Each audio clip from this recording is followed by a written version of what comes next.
नमस्कार प्रेक्षकांनो, आजच्या एपिसोडमध्ये इथे आता आकाश घरी आलेला असतो. रागिनी म्हणत असते की ये आकाश ये. तेव्हा इथे रागिनी आकाशची खूप काळजी घेते असं दाखवण्याचा प्रयत्न करत असते. तेव्हा आकाश म्हणत असतो की आत्या, भूमी अजून कशी आली नाही आहे. ती माझ्यासाठी इथे अंबेजोगाईला गेली आहे ना, पण अजून ती आली कशी नाही. मी तर आता शुद्धीवरती आलो आहे आणि घरीसुद्धा आलो. त्यानंतर आकाश म्हणत असतो, माणसे आणि अथर्व आपल्याबरोबरच निघाले होते ना, मग ते दोघेजण अजून कसे काय पोचले नाही. तेव्हा इथे रागिनी म्हणत असते, आकाश, अरे ते हॉस्पिटलमध्ये काही फॉर्मॅलिटीज कंप्लीट करत असतील, येतील ते दोघे पण येतील. तेव्हा तू पाणी तरी घे आधी. पौर्णिमा त्याच्यासाठी पाण्याचा ग्लास घेऊन येते. तेव्हा आकाश पाण्याचा ग्लास हा खाली ठेवतो आणि म्हणत असतो, नाही नको, मला पाणी वगैरे नको. आत्या, अगं मला सांग ना, भूमी कधी परत येईल. मला भूमी आणि क्षितिजा दोघींची सुद्धा खूप आठवण येते. बरं तू एक काम कर, अजूनपर्यंत ती घरी आलेली नाही आहे. तू जरा गायकवाड सरांना फोन करून दे ना, मला गायकवाड सरांजवळ बोलायचं आहे. तेव्हा इथे रागिनी आता लगेच फोन करून देते. तेव्हा आकाश गायकवाड सरांजवळ बोलत असतो. तेव्हा सर त्याची विचारपूस करत असतात. आकाश म्हणत असतो की हो सर, आता मी बरा आहे, मी आत्ताच घरी आलो आहे. तेव्हा आकाश म्हणतो, सर भूमी कुठे आहे, तिला जरा बघा ना. अजूनपर्यंत भूमीचा काही पत्ता लागला का. भूमी घरी आलेली नाही आहे. तेव्हा इथे गायकवाड सर म्हणतात की भूमीचं लोकेशन अलिबागमधलंच आहे. तिचा मोबाईल ट्रेस करण्यात आला आहे. तेव्हा प्रेक्षकांनो, इथे आता आकाशला भूमीची काळजी वाटत असते. आत्तापर्यंत भूमी घरी यायला हवी होती असं त्याला वाटतंय. तिने माझ्यासाठी व्रत केलं आहे, ही चांगली गोष्ट आहे. माझ्यासाठी ती अंबेजोगाईला गेले असं तुम्ही म्हणताय. मग आता 4-5 दिवस झाले ती परत कशी आली नाही, म्हणून तो आता विचारत असतो. इथे आता आकाशला भूमीची काळजी वाटत असते. भूमी आणि क्षितिजा या दोघीजणी अजूनपर्यंत घरी आलेल्या नाही आहेत. त्यांना शोधायला जायला हवं असं त्याला वाटत असतं. त्यानंतर इथे आकाश आपल्या रूमकडे जातो. तेव्हा इथे भूमी अजूनपर्यंत कशी आली नाही या विचारात असतानाच रागिनी इथे त्याला खोटी नाटी उत्तरं देत असते. रागिनी म्हणत असते, आकाश तू शांत हो बाळा. अरे भूमी परत येईल ना, तू कशाला काळजी करतोयस. हे बघ, तू आत्ताच हॉस्पिटलमधून आलेस, तुला आरामाची गरज आहे. भूमी जिथे कुठे असेल सुखरूप असेल आणि ती येईल ना परत, तू नको काळजी करू. तेव्हा आकाश म्हणत असतो की माझी भूमी मला सोडून अशी कधीच कुठे जाणार नाही. माझं ऑपरेशन असताना ती माझ्याजवळ थांबेल आणि आणि जरी पण तिने माझ्यासाठी व्रत केलं असेल तरीसुद्धा ती लवकर परत येईल. मी शुद्धीवरती येण्याच्या आधी ती यायला हवी होती ना. तिला माहिती होतं की माझं इथे ऑपरेशन आहे, त्याच्यानंतरला 24 तासानंतर मी शुद्धीवरती येणार आहे. मग ती कशी आली नाही. तुम्ही लोक माझ्यापासून काही लपवताय का, असं आकाश विचारतो. त्यानंतर भूमी म्हणत असते, मी तुम्हाला जे काही सांगितलं आहे ते सगळं बरोबर आहे. तेव्हा मानसी म्हणते, नाही ताई, तू खोटं बोलतेस, खरं कारण हे नाहीच आहे. तेव्हा अथर्व म्हणतो, नाहीतर काय, याआधी तू असा विचार कधीच केला नाहीस. आकाशची तब्येत एवढी बरी नसताना तू आकाशला सोडून कधीच जाणार नाही. आकाशच्या आजारपणाचं कारण तू कधीच दिलेलं नाही आहेस ताई. आकाशवरती तुझं किती प्रेम आहे हे आम्हाला माहिती नाही आहे का. मग आत्ताच अचानक असं काय घडलं. तेव्हा भूमी म्हणत असते की अथर्व मानसी, मी तुम्हाला सांगितलं आहे ना, मला माझ्या मुलीला एक चांगलं फ्युचर द्यायचं आहे. तुम्हाला माहिती आहे ना, आकाशबरोबर राहिल्यानंतर मी कधी समाधानी राहणार नाही आहे. आकाशच्या आयुष्यामध्ये जेव्हापासून मी गेले तेव्हापासून त्याच्या आयुष्यामध्ये संकटं सुरूच आहेत. एका पाठोपाठ एक संकट येतच आहे. तुम्ही बघताय ना दोघेजणं, कधीतरी एक दिवस तरी त्या घरामध्ये चांगला गेलाय का. नाही ना. त्याच्यावरती संकट, नाहीतर माझ्यावरती संकट. आता माझं बाळ आहे, मला माझ्या बाळाला कुठल्याही संकटामध्ये टाकायचं नाही आहे आणि म्हणूनच मी आता आकाशला सोडून संकर्षणकडे गेले. संकर्षणच्या इथे मला आणि माझ्या बाळाला दोघांनासुद्धा चांगलं आयुष्य मिळेल. तेव्हा इथे मानसी म्हणते, नाही ताई, नक्कीच हे सगळं करण्यामागे तुझं काहीतरी वेगळं कारण आहे आणि ते काय आहे ते तू आम्हाला सांगत नाही आहेस. जर तू बोलतेस ते सगळं खरं असेल ना, की तू भाऊजींना कंटाळून संकर्षणकडे गेली आहेस कारण भाऊजींची अशी अवस्था झाली म्हणून, तर या गोष्टीवरती आमचा विश्वास बसत नाही आहे. तू माझी शपथ घे बरं. तेव्हा इथे भूमी म्हणते, आता जर मनूची शपथ घेतली नाही तर सगळ्यांना वाटेल मी खोटं बोलते. तेव्हा ती म्हणते, हां मनू, तुझी शपथ घेऊन सांगते, मी जे काही केले ते विचार करून केले आणि खरोखर केले. मी आकाशला सोडून कायमची डॉक्टर संकर्षण यांच्याकडे गेली आहे. त्यानंतर प्रेक्षकांनो, इथे मानसीला खूप मोठा धक्का बसतो. इथे आकाश आपल्या रूममध्ये आलेला असतो. आकाश भूमीला फोन करत असतो, पण भूमीचा फोन काही लागत नाही, कारण संकर्षण अधिकारीने तिचा सिम कार्ड काढून फेकून दिलेला असतो. मग तिचा फोन तर बंदच येणार ना, तिचा फोन लागत नसतो. आकाश म्हणत असतो, भूमी कुठेस तू आणि का तू गेलेस अंबेजोगाईला? त्यानंतर इथे आता रागिनी म्हणत असते की बघ ना, आकाशची आता मज्जा येणार आहे. तेव्हा इथे रागिनी म्हणते, मी जाते आता पुढे, तू माझ्या मागून ये. इथे आगीत तेल ओतायला अगदी माचीसची काडी सोबत घेऊनच ये आग लावायला भूमी आणि आकाशमध्ये. तेव्हा पौर्णिमा म्हणते, हो आई.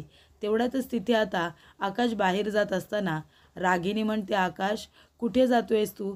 हे बघ, तू आत्ताच हॉस्पिटलमधून आलायस, तू कुठेही जाऊ शकत नाही आहेस, तुझ्या तब्येतीवरती परिणाम होईल. तेव्हा आकाश म्हणतो, नाही आत्या, आता मी इथे शांतपणे थांबू शकत नाही. मी आता क्षितिजा आणि भूमी दोघींनासुद्धा परत आणायला चाललोय. मी स्वतः जातोय अंबेजोगाईला. तेव्हा रागिनी म्हणत असते, अरे तू कुठे जातोयस आता? आता मला सांग, तू जर तिथे गेलास आणि ती जर तिथून यायला निघाली घरी, तुमच्या दोघांची चुकामुक होईल ना. एकतर तिचा फोन लागत नाही आहे, तू कुठेही जायचं नाही आहे आकाश. आकाश म्हणत असतो, नाही आत्या, मला जावं लागेल, प्लीज तू मला थांबवू नकोस. मी आता भूमी आणि क्षितिजा यांना शोधल्याशिवाय स्वस्थ नाही बसणार. माझ्यासाठी त्या दोघीजणी किती महत्त्वाच्या आहेत हे तुला माहिती आहे ना. तेव्हा इथे मला जावंच लागेल. आकाश इथे हट्टपणा करत असतो. तो म्हणतो की मी नाही थांबणार, माझी तब्येत बिघडली तरीसुद्धा चालेल. तेव्हा पौर्णिमा म्हणते, कुठे जातोयस आकाश? नाही सांग ना, तुला तुझ्या भूमीचा खूप पुळका आहे ना. तुला असं वाटतंय की तुझी भूमी जे काही करते ती बरोबर करते. तुला आतासुद्धा असंच वाटतंय का की ती तुझ्यासाठी आता उपवास करायला, व्रत करायला अंबेजोगाईला गेले, असं वाटतंय तुला? तेव्हा आकाश म्हणतो, हो मला असंच वाटतंय. तेव्हा पौर्णिमा म्हणते, हो का, तुला तसं वाटतंय की भूमीला तुझी खूप काळजी आहे. अरे तुला माहिती आहे का, 4 दिवस हॉस्पिटलमध्ये होतास तू, एक दिवससुद्धा भूमी तिथे फिरकलेली नाही आहे, कळलं का? तुझं ऑपरेशन चालू होतं आणि तुझ्याजवळ भूमीचं असणं महत्त्वाचं होतं. कितीतरी कागदपत्रांवरती, डॉक्युमेंट्सवरती तिच्या सह्या हव्या होत्या, पण भूमी तुझी बायको लाडकी तिथे एकासुद्धा पेपरवरती सही करायला सुद्धा नव्हती, माहिती आहे तुला. आणि तुला हे सगळं तिने का केलं आहे हे जर कळलं ना, तर तुझ्या पायाखालची जमीनच सरकेल. तेव्हा इथे आकाश म्हणतो, हे सगळं भूमीने जे काही केलं असेल ना, माझ्यासाठीच केलं असेल, मला बरं वाटावं म्हणूनच तिने हे सगळं केलं असेल. मला विश्वास आहे माझी भूमी कधीच चुकीची नाही वागणार. तेव्हा इथे रागिनी म्हणते, नाहीतर काय. ए पौर्णिमा, काय गं, तुला कळत नाही का? तो आत्ताच हॉस्पिटलमधून आलायस ना, आणि तू लगेच भांडण उकरायला आलीस का इथे? निघ आत्ताच्या आत्ता, जा बरं इथून. तेव्हा इथे पौर्णिमा म्हणते, आई, अहो तुम्ही मला का गप्प करताय? मला का थांबवताय तुम्ही? जे काही सत्य आहे ते आकाशला कळायला नको का? काय रे आकाश, बरोबर ना? जे काही सत्य आहे ते तुला कळायलाच हवं. तेव्हा इकडे आता पौर्णिमा म्हणत असते की तुला पुरावा बघायचा आहे का? तू हॉस्पिटलमध्ये असताना तुझी बायको भूमी तुझ्याकडे फिरकलीसुद्धा नाही, कारण ती कुठे गेली होती हे तुला बघायचं आहे का? तुझी अवस्था अशी झाल्यानंतर भूमीने आता डॉक्टर संकर्षण अधिकारी यांना भेटायला सुरुवात केली. आणि ती त्यांना भेटायला जाते. तुझं ऑपरेशन असताना, तू हॉस्पिटलमध्ये असताना ती नटून थटून इथे डॉक्टर संकर्षण अधिकारी यांना भेटायला जात होती. तेव्हा इथे रागिनी म्हणते, हो गेली होती ना ती भेटायला. मग काय झालं भेटायला गेली तर? आणि काय गं, जरीसुद्धा भूमी त्यांना भेटायला गेली असेल ना, तरीसुद्धा डॉक्टर संकर्षण अधिकारी हे खूप मोठे डॉक्टर आहेत आणि त्यांनीच आकाशला ऑपरेट केले, भूमीच्या सांगण्यावरून ऑपरेट केले, हे विसरू नकोस, कळलं का तुला? आणि त्या दरम्यान जर भूमी त्यांना भेटायला गेली असेल तर त्याच्यामध्ये चुकीचं काय? तेव्हा इथे आकाश म्हणत असतो, पौर्णिमा, तुझी हिंमत कशी झाली गं माझ्या भूमीबद्दल हे सगळं बोलायची? अगं ते आमच्याबरोबर तर आता आहे, पण तुझी तर बहीण आहे ना ती. लहानपणापासून तुम्ही एकत्र राहिलात ना, मग तरीसुद्धा स्वतःच्या बहिणीबद्दल हे सगळं बोलताना तुला काहीच कसं वाटत नाही गं? जीभ झडत कशी नाही तुझी? तेव्हा इथे पौर्णिमा म्हणते, बरं ठीक आहे, तुला असं वाटतंय की मी खोटं बोलते ना, मग तुला आता मी पुरावाच दाखवते, थांब. तेव्हा इथे रागिनी म्हणते, पौर्णिमा, तू असं काही करणार नाही आहेस, पौर्णिमा गप्प बस. तेव्हा पौर्णिमा म्हणते, नाही आई, आता मी गप्प बसणार नाही आहे. आकाशचा विश्वास नाही आहे ना माझ्यावरती, त्याला असं वाटते त्याची भूमी खरंच खूप चांगली आहे ना. मग हा बघ फोटो, कोण आहे याच्यामध्ये? इथे आता भूमीच आहे ना. आणि ती संकर्षणला भेटायला गेली, बरोबर की नाही? आणि इथे आता भूमी त्याला हात मिळवण्यासाठी पुढे करत असते. तेव्हा इथे आता डॉक्टर संकर्षण आणि भूमी दोघेजण हॉटेलमध्ये भेटलेले असतात आणि ते छान गप्पा मारत असतात. ही गोष्ट आता पौर्णिमा आकाशला दाखवत असते. त्याच्या मनामध्ये भूमीबद्दल विष पेरण्याचं काम करत असते. त्यानंतर प्रेक्षकांनो, इथे आता भूमी म्हणत असते की अथर्व, मानसी, मी जे काही बोलते ते बरोबर आहे. मी माझा मार्ग निवडला. आता आकाशला त्याच्या आयुष्यामध्ये सुखी राहू दे. कदाचित मी त्याच्या आयुष्यातून निघून गेल्यानंतर त्याच्या आयुष्यामध्ये सुख येईल. मग आता मला तिथे राहायचं नाही आहे. तेव्हा इकडे मानसी म्हणत असते, ताई अगं असं काय करतेस? तू भाऊजींना सोडून खरंच राहशील का? आणि क्षितिजाचं काय? तुला असं नाही वाटत का की क्षितिजाला आई वडील दोघांचं सुद्धा प्रेम मिळायला हवं? मग तू असं का करतेस ताई?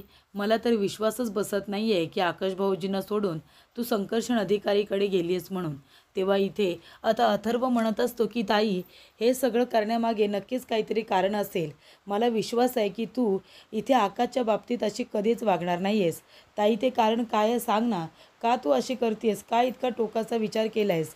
तेव्हा इथे आता भूमी म्हणत असते, मी सांगितलं ना, मी असाच विचार केलेला आहे की इथे आता आकाशने त्याच्या आयुष्यामध्ये सुखी राहिलं पाहिजे. जोपर्यंत मी त्याच्या आयुष्यामध्ये राहीन त्याच्यावरती संकट येतच राहतील. त्याच्यामुळे आता मी त्याला सोडून डॉक्टर संकर्षण यांच्याकडे गेली आहे. आणि ही गोष्ट आहे ना, आकाशला नाही कळली तर जास्त बरं होईल की मी कुठे आहे आणि कसे आहे ते. त्यामुळे डॉक्टर संकर्षण अधिकारीकडे मी आहे हे तुम्ही प्लीज आकाशला सांगू नका. त्याला कळलं नाही पाहिजे. तेव्हा इथे आता भूमी रडत असते. ती तिथून निघून जाते, पण ती बघते तरी ते मानसी अथर्वला मिठी मारून रडत असते. तेव्हा भूमी म्हणत असते की मनू, मला माफ कर गं. मी तुझी खोटी शपथ घेतली, पण त्यावेळेला ते गरजेचं होतं. त्यानंतर इथे आता रागिनी ही गप्प बसलेली असते. पौर्णिमा म्हणत असते, बोला ना आई, आता बोला. आता आकाशला सांगा सत्य की भूमी डॉक्टर संकर्षण अधिकारी यांना भेटायला जायची की नाही, ते सुद्धा छान तयार होऊन, बरोबर ना? तेव्हा इथे रागिनी म्हणते, हो गेली असेल ना. मला सुद्धा असंच वाटतंय की ती गेली असेल, पण ती इथे आकाशसाठी गेली असेल. डॉक्टर संकर्षण अधिकारी यांना आकाशच्या तब्येतीसाठी ती भेटायला गेली असेल. तेव्हा इथे आकाश म्हणत असतो की आत्या, तुला हे सगळं माहिती होतं का आधीपासून? सांग ना, तुला माहिती होतं असं? हे बघ, मला माहिती आहे भूमी असं काही करणार नाही आहे. ती जरी आता गेली असेल तरीसुद्धा नक्कीच ती काहीतरी चांगल्या कामासाठी गेली असेल. तू विनाकारण माझ्या भूमीवरती खोटे आरोप करू नकोस पौर्णिमा. तुझ्या स्वतःच्या बहिणीबद्दल इतकं घाणेरडं बोलताना लाज कशी वाटली नाही गं तुला? तेव्हा रागिनी म्हणत असते, नाहीतर काय? काय गं, तुला मी सांगितलं होतं ना की या गोष्टी आकाशला आता सांगू नको म्हणून. तो आत्ताच हॉस्पिटलमधून आला आहे.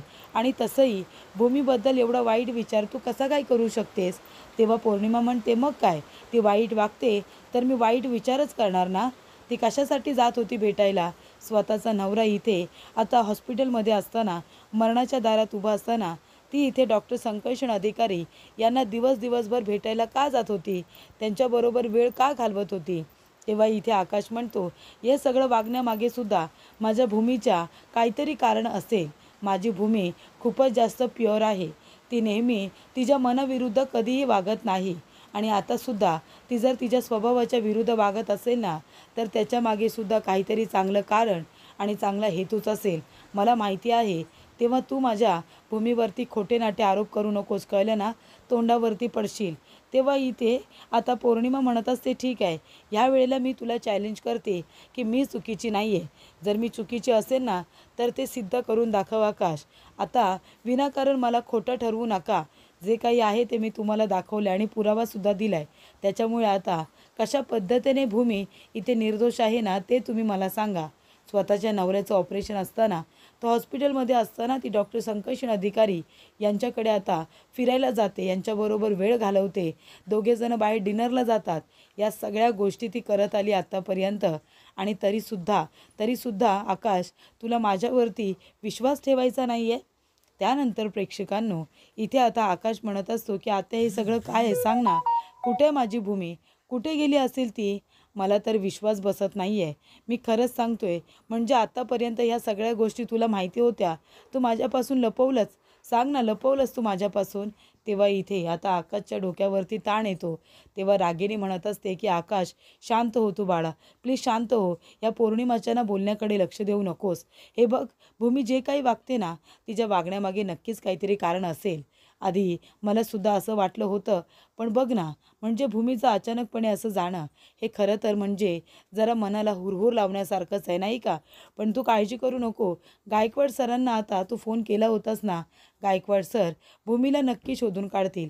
तू अजिबात काळजी करू नकोस आकाश. आणि प्लीज तू आता डोक्याला ताण घेऊ नकोस. आत्ताच तू हॉस्पिटलमधून आलंयस, तेव्हा तुझ्या डोक्याला जास्त ताण दिलास तर तब्येतीवरती त्याचा वाईट परिणाम होईल. त्यानंतर प्रेक्षकांनो, इथे आता भूमी एकटी शांत बसलेली असते. तिला आठवत असतं की जेव्हा मानसी म्हणते, ताई तू जर खरं बोलत असशील ना, तर ठेव माझ्या डोक्यावरती हात आणि घे माझी शपथ. तेव्हा इथे भूमीने मनूची खोटी शपथ घेतलेली असते. ती म्हणत असते की मनू मला माफ कर गं, मी तुझी खोटी शपथ घेतली, खरंच मला माफ कर. तेव्हा इथे भूमी म्हणते, पण माझ्याकडे खरंच दुसरा पर्याय नव्हता. मला माहिती आहे तुमच्या दोघांचा जीव माझ्यामध्ये अडकलाय आणि माझा जीव त्या घरामध्ये आणि आकाशमध्ये अडकलाय. पण मी काय करू, आता दुसरा पर्याय नाही आहे माझ्याकडे. जर आकाशला इथे बरं वाटायला हवं असेल तर मला हे केलंच पाहिजे. त्यानंतर प्रेक्षकांनं इथे आता डेलीचं चांगलं शेड्यूल तयार केलेलं असतं. तर इथे काय करायचं भूमीने आणि काय नाही, ह्या सगळ्याचं इथे टाईम टेबल तयार केलेलं असतं. तरी इथे भूमी म्हणत असते, हे काय आहे. तेव्हा संकर्षण अधिकारी म्हणत असतात की हे ओजसचं टाईम टेबल आहे. आधी पल्लू हे सगळं बघायची, आता तुला हे सगळं बघायचं आहे. ओजसचं टाईम टेबल आणि ह्या टाईम टेबलनुसारच त्याच्या सगळ्या गोष्टी घडल्या पाहिजे. ती म्हणते लगेच. तो म्हणतो हो लगेच. मग आता काय मुहूर्त काढायचं आहे. ओजसची आई होण्यासाठीच तर तुला इथे मी घेऊन आलो आहे ना, मग आता लवकर प्रयत्न सुरू करायचे. तेव्हा भूमी म्हणते, मी माझे प्रयत्न सुरू केलेत, पण ओजस त्याला रिस्पॉन्स करत नाही आहे. तेव्हा संकर्षण म्हणतो, मग प्रयत्न वाढवायचे, अजून प्रयत्न करायचे आणि ओजसचं मन जिंकायचं. त्याचं हे रुटीन सुरू झालं पाहिजे, कळलं तुला. तेव्हा इथे भूमी म्हणत असते, मी माझ्या परीने प्रयत्न करते, त्यानेसुद्धा रिस्पॉन्स करायला नको का. तेव्हा इथे संकर्षण म्हणतो, म्हणून तर तुला इथे घेऊन आलो आहे ना, त्याला बोलतं करायचं, त्याने रिस्पॉन्स केलं पाहिजे प्रत्येक गोष्टीला.